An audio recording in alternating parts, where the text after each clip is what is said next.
છેવાડાના માનવીને રાહત દરે 2 ટંક ભોજન મળી રહે તેવા અભિગમ અનુસાર પૂર્વ સાંસદ ભરતસિંહ પરમારની ₹25 લાખની ગ્રાન્ટમાંથી બનેલ અને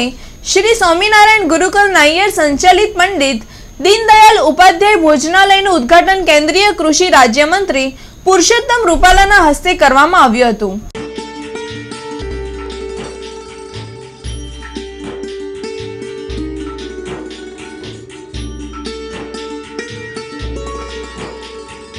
ભરૂચના સ્ટેશન અને એસટી ડેપોની મધ્યમાં આવેલ પશુ ચિકિત્સાલયની સંકુલમાં યોજાયેલ ઉદ્ઘાટન સમારંભમાં પૂર્વ સાંસદ ભરતસિંહ પરમાર, રાજ્ય સહકાર મંત્રી ઈશ્વરસિંહ પટેલ, ભરૂચ જિલ્લાના ભાજપાના ધારાસભ્યો, પાલિકા અને પંચાયતના પ્રમુખ સહિત અધિકારીઓ અને પદાધિકારીઓ ઉપસ્થિત રહ્યા હતા। ઉદ્ઘાટક કેન્દ્રીય મંત્રી પુરુષોત્તમ રૂપાલાએ તેઓની આગવી શૈલીમાં જણાવ્યું હતું કે અહીંના આગેવાન અને પૂર્વ રાજ્યસભાના સાંસદ ભાઈ શ્રી ભરતસિંહભાઈ પરમારની ગ્રાન્ટમાંથી એક ભોજનાલય એનું મકાન બન્યું, એક વ્યવસ્થા બની, એમાં જિલ્લાના વહીવટીતંત્રએ આગેવાની લીધી। રેલવે સ્ટેશન અને બસ સ્ટેશનની વચ્ચેની પ્રાઇમ લોકેશનની જગ્યામાં જરૂરિયાતમંદ લોકોને માત્ર ₹15માં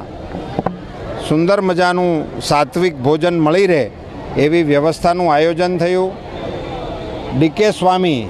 જે અહીંયા શિક્ષણની સેવાઓ આપી રહ્યા હતા, એમણે આ ભોજનાલયને સ્વૈચ્છિક રીતે ચલાવવા માટેની જવાબદારી સ્વીકારી છે। એ પણ આખી એ યોજનાનું જે સ્વરૂપ બન્યું એ દેશને અને રાજ્યને દિશા આપે એ પ્રકારના એક સેવાકીય કાર્યનો ગરીબ કલ્યાણ વર્ષની ઉજવણીના વર્ષ નિમિત્તે પંડિત દીનદયાળજીની જન્મ શતાબ્દીની ઉજવણી નિમિત્તે એક સુંદર કાર્યનો પ્રારંભ ભરૂચના અમારા એક અદના કાર્યકર્તાના માધ્યમથી થયો છે, એનો રાજીપો વ્યક્ત કરીએ છીએ। આ પ્રસંગે પૂર્વ સાંસદ ભરતસિંહ પરમાર, રાજ્યના સહકાર મંત્રી ઈશ્વરસિંહ પટેલ, જિલ્લા કલેક્ટર સહિત અન્ય અગ્રણીઓએ પણ પ્રસંગોચિત ઉદ્બોધન કરી ખુશી વ્યક્ત કરવા સાથે સંચાલન માટે આગળ આવનાર સ્વામિનારાયણ ગુરુકુલના ડીકે સ્વામી પ્રત્યે આભારની લાગણી વ્યક્ત કરી આ રીતે અન્યત્ર પણ રાહત દરના ભોજનાલય શરૂ કરવામાં આવે તેવી ઈચ્છા વ્યક્ત કરી હતી। એક નવતર પોતાની રીતનો એક નવતર પ્રયોગ આખા ગુજરાત રાજ્યમાં આજે શરૂઆત થવા જઈ રહ્યો છે, પણ જ્યારે આની શરૂઆત કરી ત્યારે આ કોન્સેપ્ચ્યુલાઇઝ કરવું કે ગ્રાન્ટમાંથી ભોજનાલય બનાવી અને પછી એનો ઉપયોગ આવા સારસ કામ માટે કરવું, કારણ કે આપણે જાણીએ છીએ એમપી-લેડમાંથી જો પણ ગ્રાન્ટ મળે છે એ જનરલી વન ટાઈમ મિલકત ઊભી કરવા અથવા જાહેર સેવા ઊભી કરવા માટે હોય છે, પણ એકવાર જાહેર સેવા ઊભી થાય એ પછી એનું એટલું સરસ રીતે સતત એની આગામી દિશા પણ પકડે એવી ચિંતા માનનીય ભરતસિંહભાઈએ કરી અને એમની શરૂઆત કરી। લોકો जुड़ता गया અને કરવા બનતા ગયા। અંગદ કહે છે કે તું મારો પગ ઉઠાવી લે, રામની શક્તિની વાત તો પછી,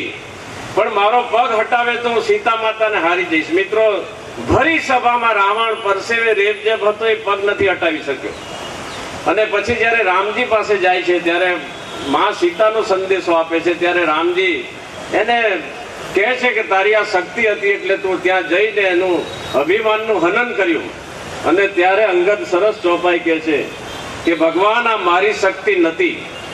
આ તો તમારી શક્તિ છે। સ્વયં સિદ્ધ સબ કાજ નાથ મોહી આદર દિયો, મને તો નિમિત્ત બનાવ્યો છે તમે, તાકાત તો તમારી છે, આ કામમાં પણ આપણે બધા નિમિત્ત છે, હું પણ નિમિત્ત છું। તો મને કહેતા આનંદ થાય છે કે સમગ્ર ગુજરાતની અંદર સૌપ્રથમ ભરૂચની અંદર આ ભોજનાલયની શરૂઆત થઈ છે, ત્યારે આપણા ભરતસિંહભાઈની ગ્રાન્ટમાંથી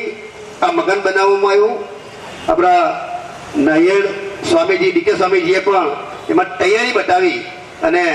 માત્ર ₹15માં એ શ્રમિકો હશે, ગરીબો હશે, ત્યાં